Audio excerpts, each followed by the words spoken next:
Ölkəmiz bir tərəfdən sürətlə inkişaf edib, modern şəhər və texnoloji yenilikləri ilə irəliləyən bir ölkə statusu alıb. Amma təəssüf olsun ki, cəmiyyətimiz bir o qədər sürətlə inkişaf edə bilmir. Artıq son illər Azərbaycanda insanların narahatlığı və qorxusu həyatlarının ayrılmaz bir hissəsinə çevrilib. Amma təəssüf olsun ki, hər səhər sosial şəbəkələrə daxil olarkən yeni bir cinayət, bir yeni ölüm, bir yeni dağılmış ailə və bir yeni gəncin yarımçıq qalmış həyatı bizlərin qarşısına çıxır. Hətta bu yerdə rəqəmlər dilə gəlib danışır.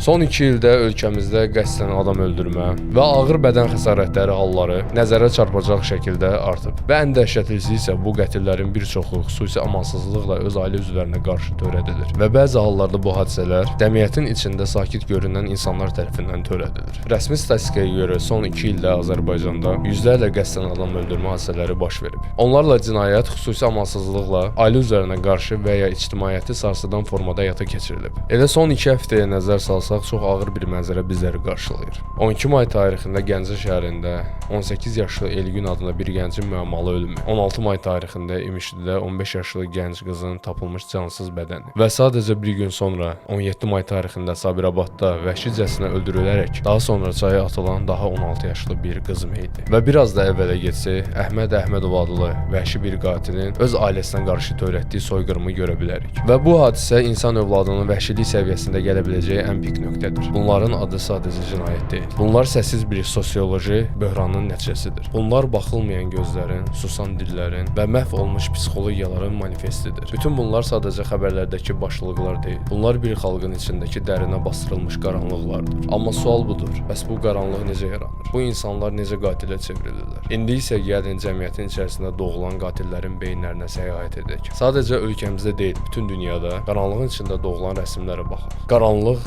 hər yerdədirmi? Bəzən bir qatilin doğuluşu bir travmanın içərisində başlayır. Bəzən uşaqlıqda atılan bir şillə kiminsə həyatına son qoyur. Bəzən cəmiyyətin laqeydliyi bir insanın içindəki iblislə baş-başa buraxır. Cinayət illərlə içinə bastırılmış bir nifrətin, ağrının və travmanın nəticəsidir. Amma tarixdə elə insanlar olub ki, onların törətdikləri cinayətlər sadəcə qətil deyildi. Onlar dünyanın vicdanında iz qoyan qatillər idi. Məsələn, Jeffrey Dahmer Amerikada 17 gənci öldürüb, bəzilərini parçalayıb və bəzilərinin ətini yeyən cani idi. Amma o təkcə vəhşiliyi ilə yox, həm də ağır uşaq travmaları, yalnızlıq, cinsi kimliyini gizlətmə məcburiyyəti və psixoloji izolyasiyası ilə formalaşan bir sistemin məhsulu idi. Və ya Ted Bundy cəlbedici, ağıllı və təhsilli bir gənc. Amma içində gizlənmiş bir vəhşiliyi ilə 30-dan çox qadını öldürdü. Onun psixoloji rəsmi göstərir ki, onun özündə narsizm, empati çatışmamazlığı və sosial maskalama üstünlük təşkil edirdi.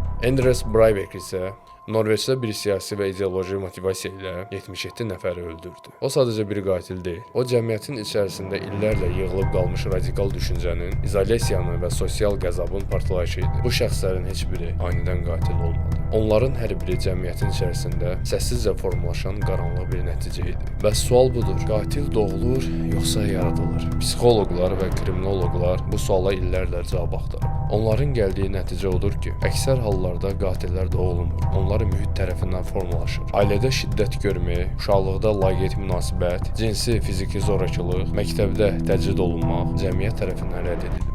Bu faktorlar birləşəndə insanın içərisindəki qaranlıq hisslər böyüyür və nəhayət partlayır.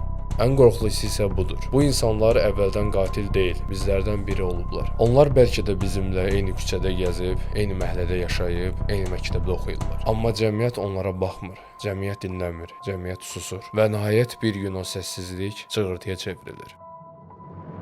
Bu videonun bir hissəsində biz sadəcə qatillərə deyil, onların iç dünyasına və onları qatilə çevirən səbəblərə baxacaq. Onların psixoloji sirlərini açıb və bir sualla qarşı-qarşıya qalacaq. Bu qaranlıq doğrudan uzaqdadır, yoxsa bizdən bir addım kənardadır? Qatil doğulur, yoxsa yetişdirilir? Bu sual uzun illərdir ki, psixologiya elminin ən ağır suallarından biri olub. Hər insan dünyaya gələndə eyni başlanğıca sahib olur və bir körpə, yeni bir səhifə. Amma zamanla bəziləri bu səhifəni sevgi ilə doldurur, digərləri isə zorakılıq, problemlərlə və tənhalıqla. Psixoloqlar deyir ki, qatil olmaq bir nəticədir, bir prosesin son nöqtəsi. Bəs bu proses necə başlayır? Çox zaman bir insanın içindəki zülmət uşaqlıqdan yaranır. Ailədə zorakılıq görmək, valideynlərin diqqətsizliyi, aşağılanmaq, sevilməmək, bunlar uşağın şuuraltısında yaralar açır. Və o yaralar sağalmırsa, zamanla nifrətə və empatiya çatışmamazlığına çevrilir. Bu insanlar özlərini ifadə edə bilmədikləri üçün ya özlərinə qapanırlar, ya da bir gün partlayırlar. Antisosial şəxsiyyət pozuntusu, psixopatiya sindromu kimi diaqnozlar tez-tez belə insanların həyatında aşkarlanır. Onlar duyğu tanımırlar.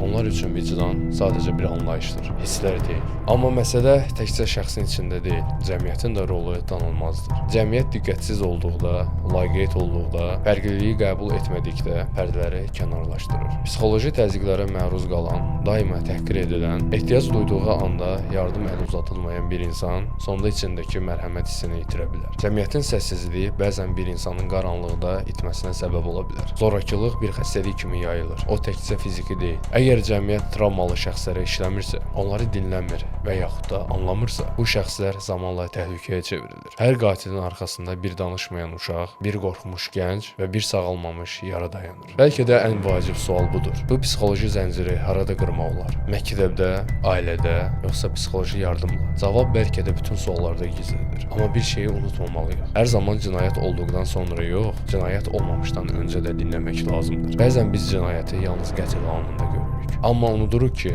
o cinayət illərlə susdurulmuş bir faciənin, illərlə görmədiyimiz, eşitmədiyimiz bir ağrının son nəticəsidir. Bu videonu hazırlayarkən mən bir daha anladım. Qatillər çox zaman cəmiyyətin yaratdığı səssiz fəlakətlərdir. Heç kim bir anda qatil olmur. Bu uzun bir prosesdir. Və o prosesin içində döyülmüş uşaqlar, susdurulmuş qadınlar, dəyər verilməmiş gənclər və məhv olmuş psixologiyalar var. Əgər biz bu hadisələrə yalnızca cinayət etiketi ilə baxırıqsa, əslində kökü yox, sadəcə budağı görürük. Bugün ölkəmizdə baş verən vəhşiliklər təkcə fərdi faciələr deyil, cəmiyyətin psixoloji strukturlarının çatlamasının nəticəsidir. Biz bir tərəfdən texnologiya ilə irəliləyirik, amma digər tərəfdən emosional savadsızlıq, psixoloji yardıma laqeydlik və sosial izolyasiya ilə geridə qalırıq. Ən qorxulu tərəf isə budur. Bu qaranlıq bizdən uzaqda deyil. Bəlkə də bir məktəbli sinif yoldaşınızın içində yavaş-yavaş böyüyür. Bəlkə də bir qonşunun evində baş verir. Və ya bəlkə də sizi heç tanımadığınız, amma eyni avtobusa mindiyiniz bir gəncin gözlərində yatır. Bu videonun sonunda özümə bir sual verdim. Biz bu cür hadisələri görməmək üçün